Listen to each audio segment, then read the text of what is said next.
Hello दोस्तों, आप सभी का स्वागत है हमारे YouTube चैनल पर। आइए देखते हैं कक्षा 6 महान व्यक्तित्व।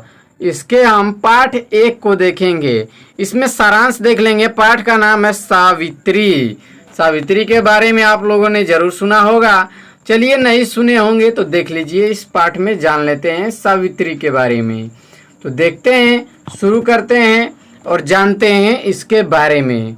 प्राचीन काल में हमारे देश के मद्र देश पर अश्वपति नाम का एक राजा राज्य करते थे। देखिए, मद्र देश पर अश्वपति नाम का एक राजा था जो राज्य करता था। इनकी कन्या का नाम सावित्री था, यानी इनकी पुत्री का नाम क्या था? सावित्री था। सावित्री बहुत सुंदर और गुणवती थी। जो सावित्री थी वो बहुत ही सुंदर थी और गुणों से परिपूर्ण थी। उसके पिता चाहते थे कि सावित्री को बहुत अच्छा पति मिले, यानी कि उसके जो पिता थे वो चाहते थे कि सावित्री को बहुत ही अच्छा पति मिले। एक बार सावित्री तीर्थ यात्रा को वन गई, यानी कि तीर्थ यात्रा को गई।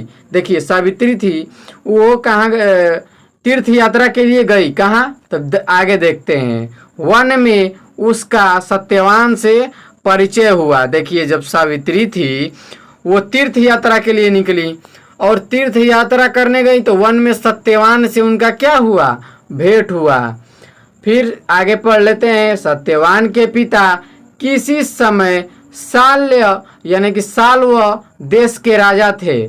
जो सत्यवान के पिता थे वो बहुत पहले, यानी कि पहले के समय में क्या थे, यानी कि उससे पहले जो अब की स्थिति है उससे पहले की स्थिति में क्या थे? वो साल्व देश के राजा थे और अब नहीं थे, वो पहले थे। उस समय वे वन में तपस्या कर रहे थे। देखिए, साल्व देश के वो क्या थे? राजा थे। और इस समय जब उनकी, यानी कि जब सावित्री उनके पुत्र से, राजा के पुत्र से मिली, तब वो क्या कर रहे थे? राजा तो तपस्या कर रहे थे। दूसरे दिन सावित्री ने अपने पिता से सत्यवान से विवाह करने की अनुमति मांगी। देखिए, उसके अगले दिन जब भेंट हुआ तो सावित्री ने अपने पिता से क्या किया? सत्यवान से विवाह करने की इच्छा जाहिर की कि हम विवाह करेंगे। किससे? सत्यवान से। अश्वपति बड़े प्रसन्न हुए, किंतु जब उन्हें पता चला कि सत्यवान की आयु अब अधिक शेष नहीं है तो वे बहुत दुखी हुए। देखिए, अश्वपति की जो पुत्री थी सावित्री, उन्होंने सत्यवान से क्या किया? सत्यवान को देखा और उनको पसंद कर लिया। उनसे शादी करने के लिए अपने पिता से बोली। और सत्यवान के जो पिता थे वो साल्व वंश के क्या थे? राजा थे। लेकिन इस समय क्या? वन में तपस्या कर रहे थे। देखिए, जब अश्वपति यानी उनके पिताजी जब सुनते हैं कि मेरी पुत्री विवाह करने के लिए राजी है और उसने पति भी पसंद कर लिया है, तो बहुत खुश हुए। लेकिन जब उन्हें सत्यवान के बारे में पता चला कि सत्यवान जो है अधिक दिनों तक जिंदा नहीं रहेगा, तो वो क्या हुए? बहुत दुखी हुए। लेकिन सावित्री अपनी बात पर डटी रही। यानी सावित्री जो थी वो अपनी बातों पर डटी रही कि मैं शादी करूंगी तो सिर्फ और सिर्फ सत्यवान से ही करूंगी।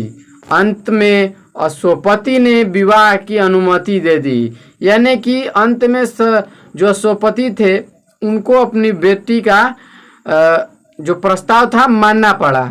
सत्यवान और सावित्री का विवाह हो गया। एक बार वन में सत्यवान के सिर में भयंकर दर्द उठा और वह बेहोश हो गया।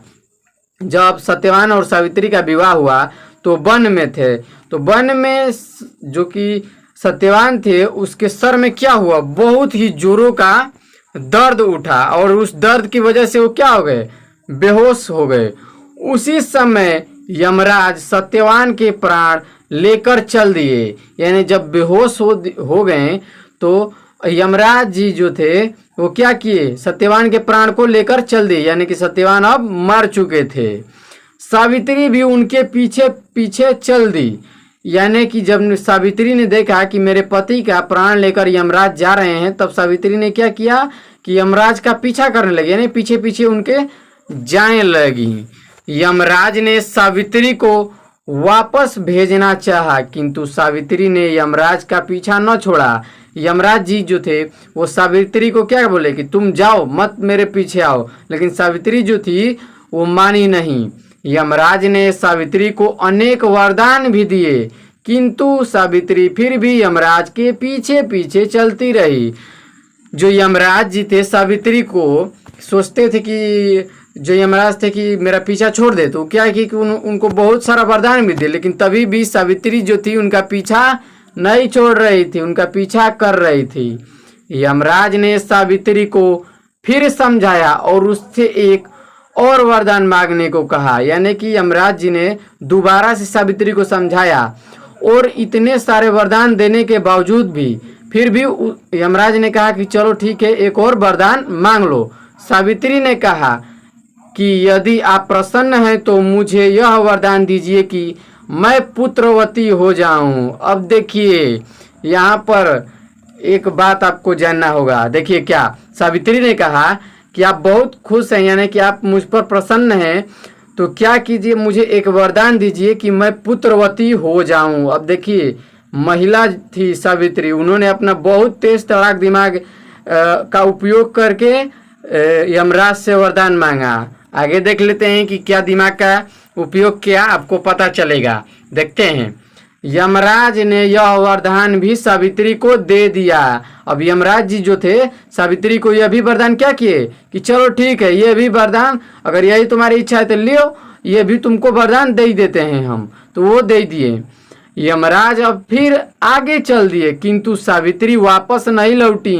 देखिए जो यमराज जी थे वो क्या किए, अब प्राण ले लिए, वरदान भी दे दिए, तो अब चल दिए आगे कि अब चलते हैं इनका प्राण लेके। लेकिन सावित्री जो थी वो वापस नहीं लौटी, फिर पीछा कर रही थी। अब तो यमराज को क्रोध आ गया, यानी कि जो यमराज थे वो बहुत ही क्रोधित हो गए कि हमने तो अब इसका इच्छा भी पूरा कर दिया, तभी भी अब मेरा पीछा कर रही है। तो बहुत क्रोध में आ गए। उन्होंने फिर सावित्री को लौट जाने को कहा, यानी दोबारा से कहा लौट जाओ, गुस्से में कहा कि लौट जाओ, नहीं तो ठीक नहीं होगा। सावित्री बोली, धर्मराज आप मुझे पुत्रवती होने का आशीर्वाद दे चुके हैं और मेरे पति को आप अपने साथ लिए जा रहे हैं। हाँ अब देखिए ये हुई बात। अब सावित्री ने क्या मांगा था धर्मराज से, यमराज को धर्मराज भी कहते हैं, तो धर्मराज से क्या मांगा था कि मैं पुत्रवती हो जाऊं। और जब पति ही नहीं रहेंगे तो वो पुत्रवती कैसे होगी। अब जो यमराज जी थे बहुत ही अचरज में पड़ गए। देखते हैं कहानी में, देखेंगे तो जानेंगे। कहानी में देखते हैं आगे, आशीर्वाद दे चुके हैं और मेरे पति को अपने साथ ले जा रहे हैं, तब यह कैसे हो सकता है कि मैं पुत्रवती हो जाऊं। देखिए सावित्री बोलती हैं कि जब आप मेरे पति को ले जा रहे हैं तो ये कैसे होगा कि हम पुत्रवती हो जाएंगे। यमराज को अब अपनी भूल मालूम हुई, यानी कि यमराज जी जो थे वरदान दिए थे, उनको अब अपनी भूल का पता चला कि हमने क्या भूल कर दिया। उन्होंने सत्यवान के प्राण छोड़ दिए और सत्यवान जीवित हो गया। देखिए जो सत्यवान यमराज जी सत्यवान का प्राण ले रहे थे, लेके जा रहे थे, तो अब क्या कर दिए, अपने वरदान की वजह से और महिला की चतुराई की वजह से, यानी सावित्री जी के चतुराई की वजह से, जो कि बहुत ही चालाक थी, और उन्होंने अपना पति का भी क्या कर लिया, जान बचा लिया और उनके पति जिंदा हो गए। अब देखिए इससे क्या शिक्षा मिला है।